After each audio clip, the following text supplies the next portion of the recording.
Hey guys, today's video is going to be another monthly reading wrap up. All the books that I read in the month of May. I read 12 books in the month of May. We're going to start off with my current read, which is The Light Eater. This is a book about plant intelligence and plant life and the evolution of plants, how they got from ocean to land, the different research that's being done on how plants survive and thrive and compete with each other to survive. It's really interesting stuff. Yeah, I know I'm a plant nerd. I love plant drama, and this book is giving that.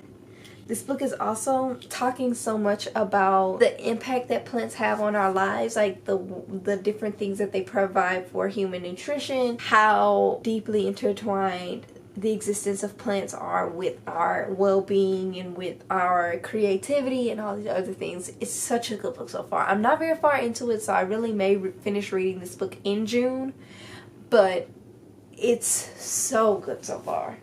So that's my current read.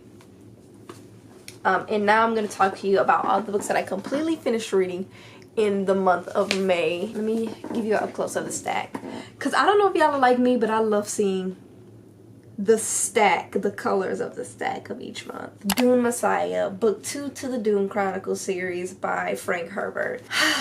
Girls, we had a debrief about this one. I don't even know where to start. I told y'all in my last video, in my last wrap up, that this was a current read, I think. Finished reading this book in May, and Paul, who is basically known as Muad'Dib, he has kind of risen to power and is at the peak of his power. In this book, he's basically, he has seen his future and now his future is coming true. Paul is such an interesting character. You don't really know how to feel about him because of his role in his world, but also how somewhat unwilling he is to be within this role.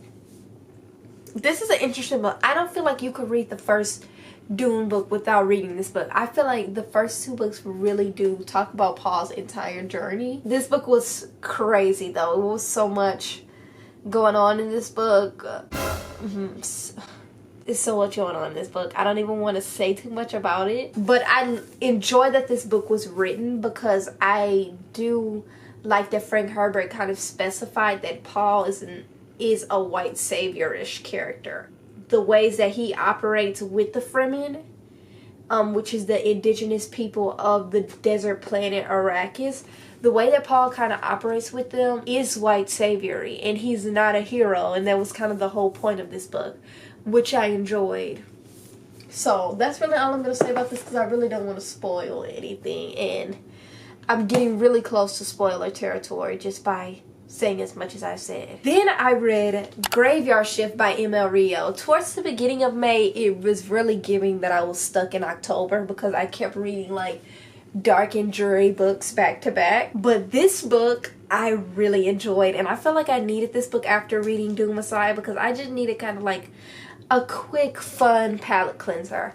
I think I read this book in one night. It is about this group of characters that go to this graveyard every night to smoke a cigarette with each other, and this night in particular, the night that this book is taking place, they end up finding a plot in the graveyard where a hole has been dug, and they start to investigate, why did somebody dig a hole in the graveyard, what are they about to dump in the hole, and what's going on with the person and people that partook in digging this hole. It kind of covers some themes about insomnia. I know one character for sure has insomnia, but the story is taking place basically from dusk to dawn over the span of a single night. And it's the perfect October fall book, because there's that mystery element, but there's also rats and fungi and like kind of melancholy characters and dark, dreary academia vibes, because some of the characters are in college. It's just so good. It's just so good. And it was also so humorous. Some of the characters in this book were hilarious. I was having a shiggle reading this. I enjoyed the found family aspect of this book as well. I just enjoyed this entire book, honestly, and I enjoy any type of book that's kind of dealing with science in a very weird way. I just really enjoyed this book, and I had a good time reading it. It's fairly short, so y'all definitely be hearing me yap more about this in my fall book recommendations book for video for this year, because I had a good time reading this. Continuing on my dark and dreary vibes, I read Frankenstein by Mary Shelley.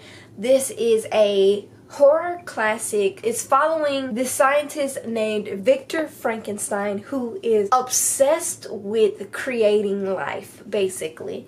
And he ends up creating this monster that he then abandons after creating. So a good chunk of the book is about the scientist's life, and then a good chunk of this book is about the monster that has been abandoned and who is kind of succumbing to rage and loneliness because he's like an abomination and he's the only one of his kind. I thought that this book was very brilliant, but for some reason it's just not like, it didn't scratch a specific itch for me to become like a favorite of all time. I love the way that this book explored creation and, in a sense, humanity's obsession with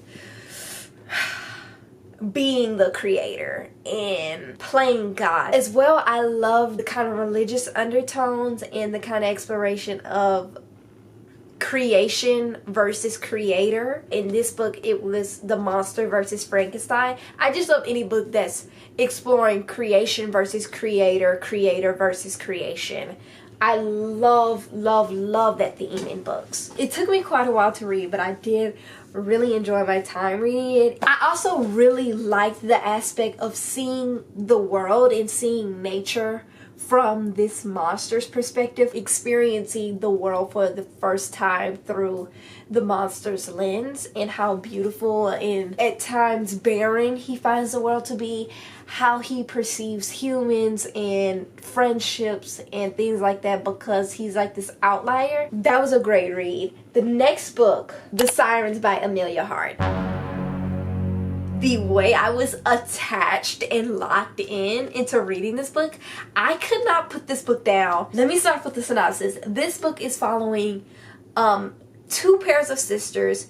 One of the sisters is kind of in present day, and the other sisters are on a ship in the 1800s. Brought on the ship because they were kind of exiled from their homeland, going to prison or something like that. The present day sisters are very interesting because they have this weird skin condition. They're allergic to water, and they have dreams in which they sleepwalk and they will wake up near bodies of water. Like the water is calling them. They have dreams about the water. They have dreams about this pair of sisters, and that became something weird. This book was too good. I read Wayward by Emilia Hart, and I'm pretty sure that's her only other book. I am going to be an Emilia Hart reader from now on. Like anything she publishes, I'm first in line for, because Wayward was amazing. This book was amazing.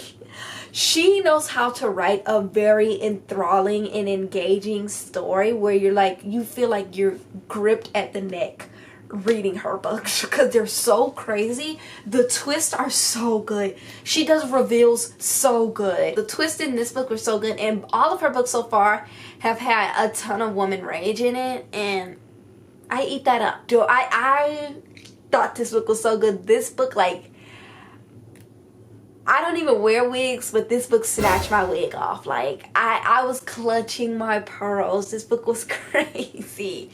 This book was crazy. I love any book about the ocean. I love any book about sirens. I love any book about pirates. So you know I was 100% there. I'm overly going. It was good. It was good. And this is also a new release, so highly recommend this book if you have not picked it up yet this year. And it's very summery because it's set on Australian coast. Get into it. It was so good. George's Marvelous Medicine by Roald Dahl. I have read everything this man has ever written except for this book for some reason. When I was shelving one day at the library, I saw this book on the shelf and I was like, I don't recall reading that one, and that troubles me. So I picked it up and read it in one sitting because I read this man's entire backlist. Fun fact about me, this is one of my favorite authors when I was younger. Matilda was outstanding. The BFG was probably my favorite Roald Dahl. And number 2 favorite Roald Dahl was The Witches. And then it was Matilda. I'm sorry, I know the girls are obsessed with Matilda, but The Witches and the BFG, too good to me. They were too good to me. Like, I loved those books. So I picked this book up, and this is about this little boy named George who is taking care of his grandma for like a day. His parents go wherever parents go, who knows. He ends up taking care of her, and he has to give her medicine at 11 o'clock, but his grandma's kind of mean, and he's like, I wonder if I can make a better medicine for her that will fix her attitude, basically. And so he ends up making this weird funky medicine that kind of has these odd effects to whoever takes the medicine or whatever takes the medicine. And it's just like a little funky, quick read that I really had fun with. Like, honestly, I enjoy middle grades because either they're really refreshing and fun to read, or they genuinely change your life and you have no idea how to survive after reading the book. Then I went on a little bit of a vacate, and I brought 4 different books with me to read for my weekend vacation, and I read all 4 of them. Well, I brought 5 different books, but I read 4 of them. I did start Service Model by Adrian Tchaikovsky, but I read like 1 chapter of it and I decided I wasn't in the mood for it, so I stopped reading it. Because at the end of the day, I'm going to read what I want to read when I want to read it. I'm not strict on how I live my reading life. I read these 4 books. The first book being a little bit of a disappointment. A Prayer for the Crown Shy by Becky Chambers. I had a fun time reading the first half of it. The first book to me was really, really good because it was just a slice of life, fun book about this monk named Dex, who is a tea seller, basically, an herbalist. He makes tea for a living, and he ends up finding this robot companion named Moscap, who he's like traveling around the woods with, and they're both trying to understand each other's world.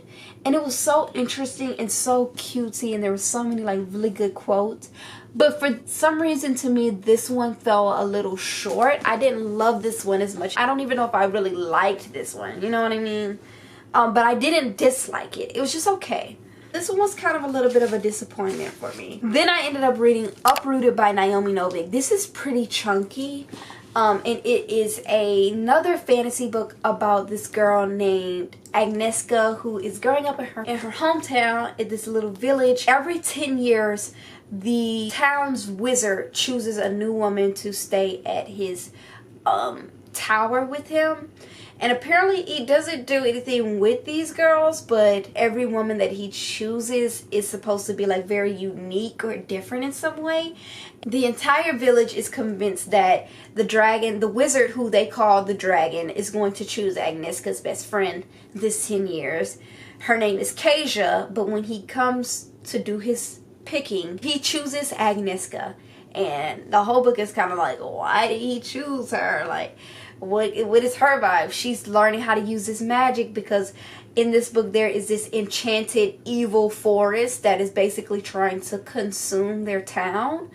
So Agnieszka is learning a magic to kind of battle against the woods and the forest. It's really cool, unique magic system and a pretty unexplained magic system. It almost felt like a Disney movie because it's like you understood the magic without so much explanation, which I did enjoy because I did want like a little bit of a palate cleansing fantasy book to read at the time. I didn't want something with too much description. So I had a pretty fun time reading this. The romance was good enough. It wasn't like swoon worthy though. It was just a fun time, honestly, and that's what I wanted at the time, was a fun time. So then I read 2 bangers back to back. On the Way to the Wedding by Julia Quinn. This one I really enjoyed. I really enjoyed this one. This is the 8th installment to the Bridgerton series. I'm not sure why I picked up the last book first. I did read Queen Charlotte maybe 2 months ago and I enjoyed that one.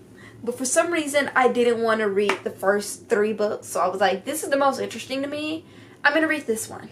And I picked this one up first, and I'm happy I did, honestly, because I love this book. This book is following the youngest of the Bridgerton siblings, Gregory, who believes in love, and he meets this woman. He believes this is the love of his life. He's like, I know what love's supposed to feel like, and I believe that this is it. The girl's name is Hermione. Now, Hermione's best friend is Lucy. Hermione is in love with someone else, and Lucy is engaged, and as the book goes on, Gregory starts to quickly realize that he's actually in love with Lucy, not Hermione. But like I said, Lucy's engaged. So what are they gonna do? That's what this book is about. And there's tension, and there's yearning, and there's Bridgerton men involved. And y'all know the Bridgerton men are insane. They're insane. They're down bad. They're obsessed. And I love that in books. And y'all, you know what? The Bible says, the Bible says, the man findeth a good thing. Act like it. Act like it. That's why I'm obsessed with Boy Obsessed, because I'm not playing. I ate this book up. Body and Soul Food by Abby Collette. Since I was like 12 years old, I've talked about how I wanted to work at a bookstore in Seattle. I've never been to Seattle ever. I don't really know what I was talking about, but yeah. I just knew that Seattle had very nice rainy days, and I was like, I'm gonna live there. Actually, this book is actually about two siblings who are twins that own this bookstore and soul food restaurant in a small coastal town near Seattle. They are on a train ride one day with their best friend Reef, and he dies. And the book is about them trying to figure out who killed this man, because they immediately realize that it's a murder, and they're trying to figure out who killed him and why. I would say that this is a cozy mystery, because though you have that aspect of it, you really have more of the grief of them losing their friends. And for Keaton, that was going to be like her little love interest, low-key. But you have them losing their friends and that kind of thing. But it's not really stressful. Like, there's so much like slice of life within this book. So many pages on pages of them like describing a rainy day in Seattle, or just a casual day at the bookstore, or just some of the food that they're cooking and eating at the bookstore. And it was just so comforting and cozy. I loved this book. Like, I feel like I have an attachment to this book, because I'm like, this is supposed to be me. Keaton also has this cat.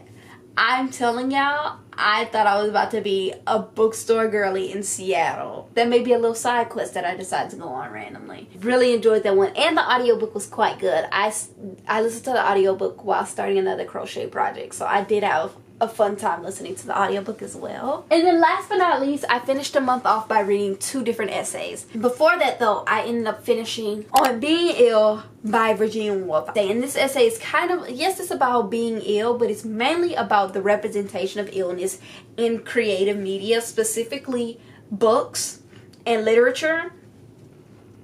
And Virginia Woolf's whole point is that our bodies are something that we're like literally a part of, and they are always having like some type of malfunction, okay, like a slight sore leg, or like a slight headache, or some nausea. Like, there's always this presence of illness. Books never really talk about that, and it's kind of like unrealistic and weird that we leave that out when we're writing, because it's such a part of our life. I enjoyed this essay very much. I love Virginia Woolf's brain. I think she was an incredibly smart woman. Last but not least, I read The Book of Tea by Kakuzo Okakura, which is in actuality my favorite book of the month. Body and Soul Food is my sentimental favorite book of the month, because that book just did it for me. But this book is another book that made me think. It's another essay, and this one is about the kind of glamorization of tea, and how tea as a hobby, tradition, routine has grown into what it is. The first sentence of this book actually says, tea began as a medicine and grew into a beverage. Like I said, I'm a plant nerd. A big part of that nerding is herbalism. I am very, very, very interested in medicinal botany. That's honestly what I studied mostly. So this book did it for me. It really, really did. It really, really did. And there was so much about the history of teaism and the history of tea and like the architecture of different tea rooms and tea as a routine and portion of the day in different societies. But there's also so much about the act of drinking tea and the act of setting aside like 15 minutes a day for yourself to make a little mug of tea. How such littleness can like change your life and just make you like more in tune with yourself and make you more gentle, which I was not expecting that to be like part of the commentary within this book, but I'm so happy that it was, because those things are why I personally drink tea. I guess I'll read you a few quotes, like I guess, On page 10 it says, "Those who cannot feel the littleness of great things in themselves are apt to overlook the greatness of little things in others." Oh, this is one that I really, really like. Page 21, which says, "Tea is a work of art and needs a master hand to bring out its noblest qualities. We have good and bad tea as we have good and bad paintings, generally the latter." And then later on it says, "Each preparation of the leaves has its individuality, its special affinity with water and heat, its hereditary memories to recall, its own method of telling a story." I loved that quote. And kind of going off this same theme of teaism being art or being compared to art, there's this quote that says, "Mind speaks to mind. We listen to the unspoken. We gaze upon the unseen. The master calls forth notes we know not of. Memories long forgotten all come back to us with a new significance. Hopes stifled by fear, yearnings that we dare not recognize, stand forth in new glory. Our mind is the canvas on which the artists lay their color. Their pigments are our emotions, the masterpieces of ourselves, as we are of the masterpiece." I just love this little book so much. I love when people love some weird and niche thing so much that they could write a fat essay about it, because I love reading essays and I love passionate people. So I ate this book up. I had a grand time reading it. But those are all the books that I read in the month of May. I had a really good reading month. I'm happy that I had this little palate cleansing month, because my June TBR is packed and loaded and full of books that I am sure are going to make me think a lot and make me write a lot and make me annotate and enjoy on a bit of a deeper level than these books did. So I'm happy that I had this little fun little cutesy moment, but it's time for me to lock back in with my thought-provoking books. So thank you guys so much for watching today's video. Let me know what's your favorite book that you read in the month of May. I'm always looking for new stuff to add to my TBR, even though I shouldn't be. Thank you guys so much for watching today's video. I'll see you in my next video very, very soon. Bye!